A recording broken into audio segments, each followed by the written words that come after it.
অনেক যুগ আগে সমুদ্রের তীর ঘেঁষে অবস্থিত দারুস-সালাম রাজ্যে শাসন করতেন সুলতান মালিক আল আজিজ।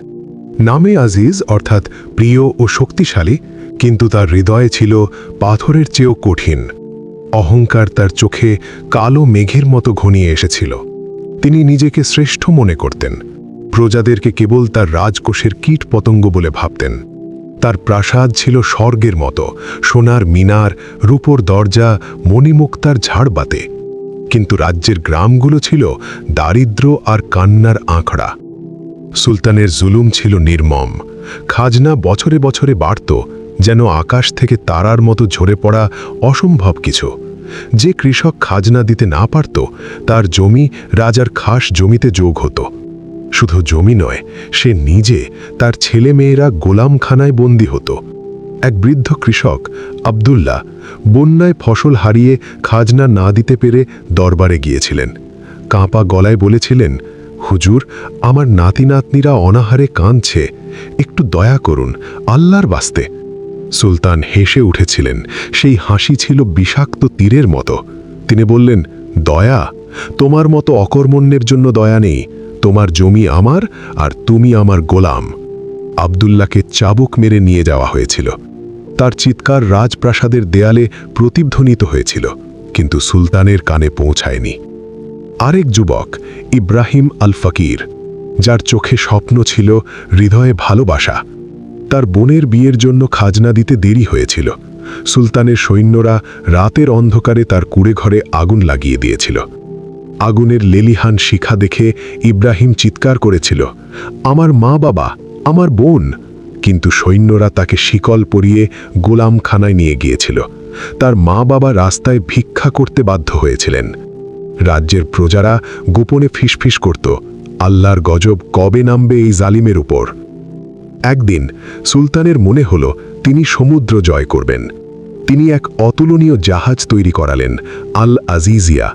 পাল ছিল সোনার সুতোয় বোনা, ডেক ছিল মার্বেল পাথরের, আর তার সাথে ছিল সৈন্য, দাস, সঙ্গীতজ্ঞ ও বিলাসী সামগ্রী। সুলতান বললেন, আমি নতুন দিগন্ত দেখব। আমার মতো মহান শাসক পৃথিবীতে আর কে আছে? জাহাজ ছেড়ে গেল সমুদ্রের বুকে। গান বাজনা, হাসি ঠাট্টা চলতে লাগল। কিন্তু আল্লাহর হিকমত অন্যরকম। মাঝ সমুদ্রে ভয়ানক ঝড় উঠল, আকাশ ফেটে পড়ল বজ্রে, ঢেউ উঠল পাহাড়ের মতো। জাহাজের কাঠ ভেঙে পড়ল, পাল ছিঁড়ে উড়ে গেল। সুলতান চিৎকার করলেন, আমাকে বাঁচাও, আমি মালিক আল আজিজ, আমি বাদশাহ। কিন্তু ঝড় কি আর কিছু শুনতে পায়? জাহাজ ডুবে গেল। সুলতান একটা ভাঙা কাঠের টুকরো আঁকড়ে ধরে ভেসে রইলেন। ঝড় থামলে তিনি এক অচেনা তীরে পৌঁছালেন। শরীর ক্ষতবিক্ষত, রাজকীয় পোশাক ছেঁড়া, হৃদয় ভয়ে কাঁপছে। সেই দেশের নাম ছিল দারুল হারাব। শাসক ছিলেন সুলতান জব্বার আল কাহার, যার নামেই জুলুমের ছায়া। তিনিও ছিলেন অহংকারী ও নির্মম। সুলতান মালিককে ধরে নিয়ে যাওয়া হলো দরবারে। তিনি বললেন, আমি দারুস-সালামের সুলতান, আমাকে সম্মান করো। জব্বার হাসলেন, সেই হাসি ছিল মৃত্যুর মতো। তিনি বললেন, সুলতান? কে সুলতান? এখানে তুমি একটা অসহায় কীট। এই ভিক্ষারীকে গোলামখানায় নিয়ে যাও। গোলামখানায় রাজার জীবন হয়ে উঠল নরক। প্রতিদিন পাথর ভাঙা, জমি চাষ, প্রাসাদ ঝাড়ামোছা দিতে হতো। হাড় ভাঙা খাটুনির পর খাবার হিসেবে জুটত শুকনো রুটি আর পানি। কিছু একটা ভুল হলেই চাবুক দিয়ে আঘাত করত সৈন্যরা। একদিন শরীর খারাপ থাকায় সুলতান ক্লান্তিতে পড়ে গেলেন। সৈন্য মারধর করে বলল, ওঠ, কাজ কর। অসুস্থ শরীর নিয়েও কাজ করতে হলো তার। রাতে অন্য গোলামদের সাথে কথা বলে তিনি জানলেন, জব্বার ও প্রজাদের জমি কেড়ে নেয়, গোলাম বানিয়ে রাখে। এক গোলাম আল বান্না, যিনি কাঠমিস্ত্রি ছিলেন, তিনি বললেন, আমার পরিবার ছেড়ে এখানে আছি, আমরা কবে মুক্তি পাব? এই কষ্টের আগুনে সুলতানের অহংকার গলে গেল। তিনি রাতে কাঁদতে কাঁদতে তওবা করলেন, বললেন, ইয়া আল্লাহ, আমি অন্ধ ছিলাম, আমি নির্দয় ছিলাম। প্রজারা কত কষ্ট পেয়েছে আমার জুলুমে, আমাকে ক্ষমা করো, আমি অন্যায় করেছি। কয়েক মাস পর তিনি গোলামদের সাথে বন্ধুত্ব করলেন। তাদের বললেন তার গল্প, তার অনুতাপ। বললেন, আমাকে সাহায্য করো একটি ছোট জাহাজ বানাতে। আমি ফিরে গিয়ে ন্যায় প্রতিষ্ঠা করব, এই নির্দয় রাজার থেকে তোমাদের মুক্ত করব। আল বান্না বললেন, আমরা বিশ্বাস করি আপনাকে। তারপর গোপনে কাজ শুরু হলো জাহাজ তৈরির।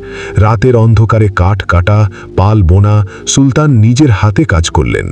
হাতে ফোসকা পড়ল, রক্ত ঝরল, কিন্তু তিনি থামলেন না।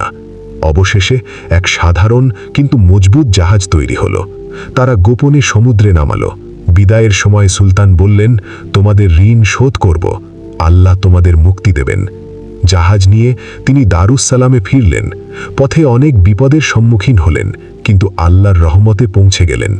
রাজধানীতে এসে প্রজাদের সবার আগে ডাকলেন। সবাই অবাক। সুলতান এখন সাদা সাধারণ পোশাকে, তার চোখে অনুতাপ, মুখে দয়া। তিনি বললেন, আমি ভুল করেছি, তোমাদের উপর জুলুম করেছি। আল্লাহ আমাকে শিক্ষা দিয়েছেন, এখন থেকে আমি তোমাদের সেবক। তিনি সব গোলাম মুক্তি দিলেন, সবার জমি ফিরিয়ে দিলেন, খাজনা কমিয়ে দিলেন। রাজকোষ থেকে সোনার মোহর পাঠালেন দারুল হারাবে, সাথে পাঠালেন বিশাল এক সৈন্যবাহিনী, যাতে সেখানকার গরিব প্রজারা মুক্তি পায়। আবদুল্লাহ জমি ফিরে পেয়ে কাঁদতে কাঁদতে বললেন, সুলতান, আপনি এখন আমাদের মাথার উপর ছায়া।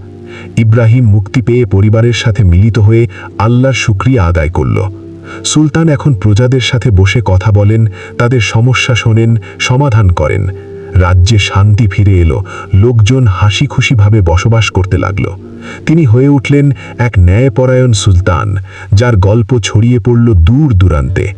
সত্যি, আল্লাহ অহংকারীকে ভালোবাসেন না, অহংকার মানুষকে ধ্বংস করে দেয়। তাই সবার উচিত তওবা করে আলোর পথে ফিরে আসা।